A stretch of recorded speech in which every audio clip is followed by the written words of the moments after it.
This first guy coming to the stage, very funny individual. You know how I know? He plays bass in a Neil Diamond cover band. Ladies and gentlemen, please welcome to the stage, Jake Cornelli. Here he is!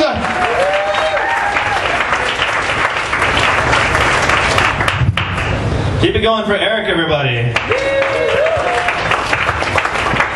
All right, how you guys doing? All right, this first one's a true story. So my family had to clean out my grandmother's apartment recently, and in her bedroom we found not one but 2 switchblades, which was pretty interesting because we had no idea that Grandma Blanche was in a Puerto Rican gang. But it makes sense because she really loved West Side Story, so it all makes sense. I have a cat. Anyone else have a cat here? Yeah. My cat has been going through some tough times right now. She actually tried to commit suicide recently. But it's okay. She only tried to do it to get attention because she's way too lazy to have to do that 8 more times. I have a crappy computer. Anyone else have a crappy computer? Yeah, my computer sucks. My computer is 5 years old, and it definitely acts like a 5-year-old kid. Like, every time I try to get it to do something, it takes a long time, and then it starts making a bunch of whiny noises. So then I hit it until it develops a stuttering problem. Been having a lot of PC problems at home. So I was talking to this girl once, and out of nowhere she said, "You should try online dating." Which is a weird thing to say when I offer to buy you a drink. I asked her if she wanted to see a movie with me, and she said she couldn't because she had to move a couch. That was what she was trying to use as her excuse. And I was like, have you ever even seen a movie before? Like, even the worst ones are still better than moving furniture. Like, I would rather see Alien vs. Predator versus Brown versus the Board of Education than even think about moving furniture.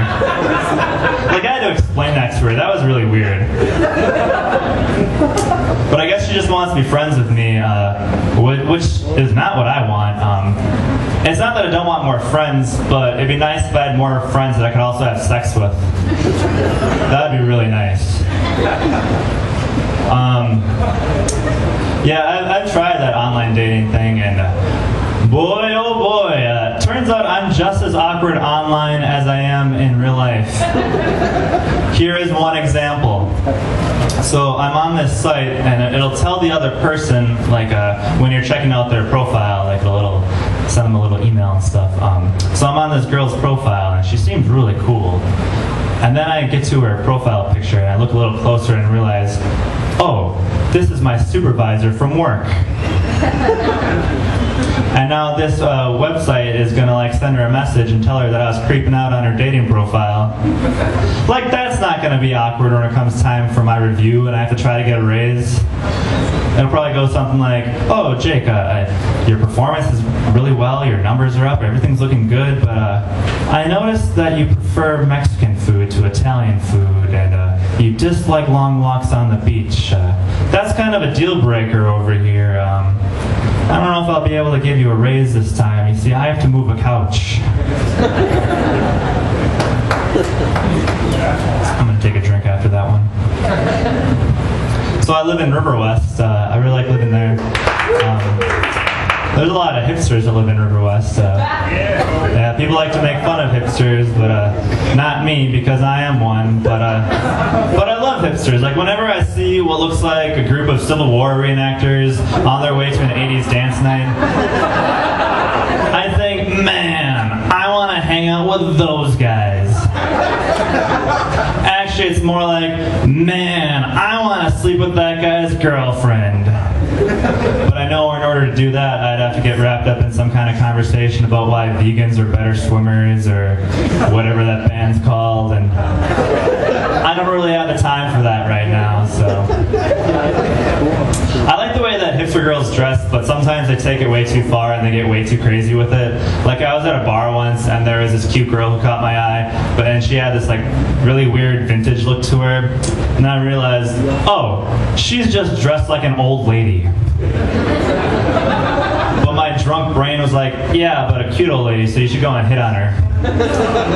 But the thing is, I was so drunk that I would have said something really stupid like, so, which one of the Golden Girls do you relate to the most?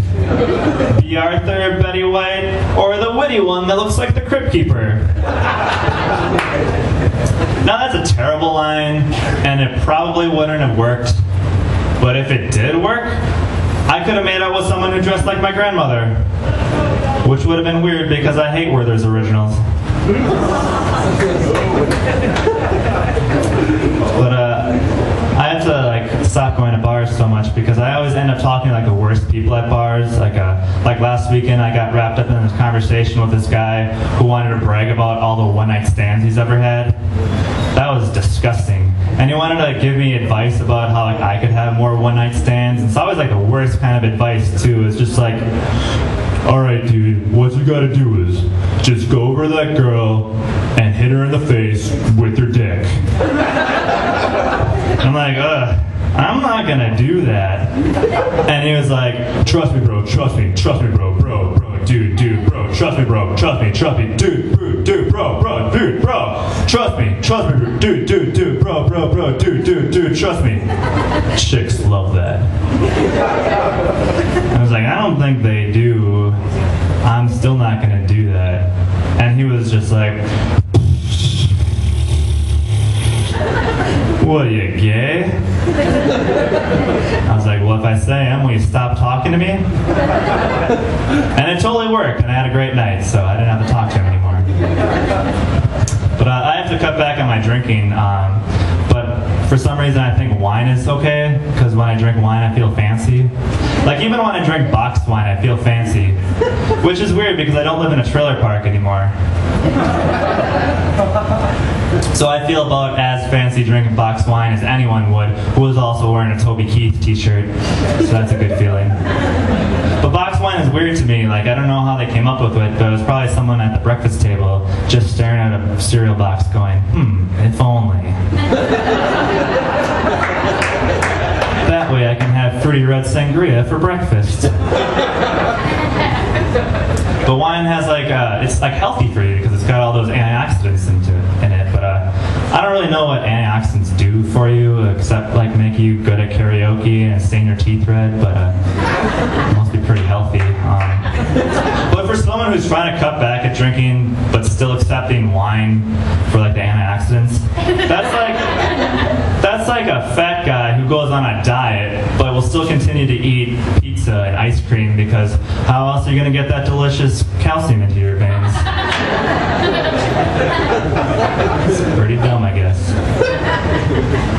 I'm not very old, but I had my first I'm too old for this moment. It was at a dubstep party. If you're not familiar with what dubstep music is, to me it sounds like a scratched up hip hop CD that's being played through a fax machine. So if you can get that sound in your head, that's what it's like for me. And the party just looked really weird. There were all these colorful flashing lights. It looked like a makeshift discotheque made specifically for gay robots. It was really, really bizarre. And everyone was having terrible time. Everyone was really upset. There was all these angry 19-year-olds just bitterly taking their Jello shots. No one was having a good time. And I was scared. I was worried because I felt like I was in a science fiction movie. And all these teenage aliens wanted to lay eggs in my stomach because they were listening to their gay robot sex music. So I got out of there. And I went to a different party that was more mature. We drank wine and we played board games. And then on my way home, I threw up while riding my bicycle. Because as it turns out, I'm not too old to still be doing that.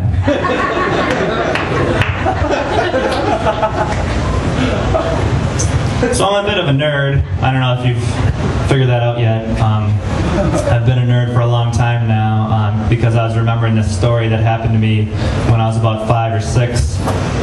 And I was watching the movie The Terminator. Partway through the movie, my stomach started rumbling. It was as if the bottom half of my body was like, there's a storm coming. And the top half of my body was like, I know.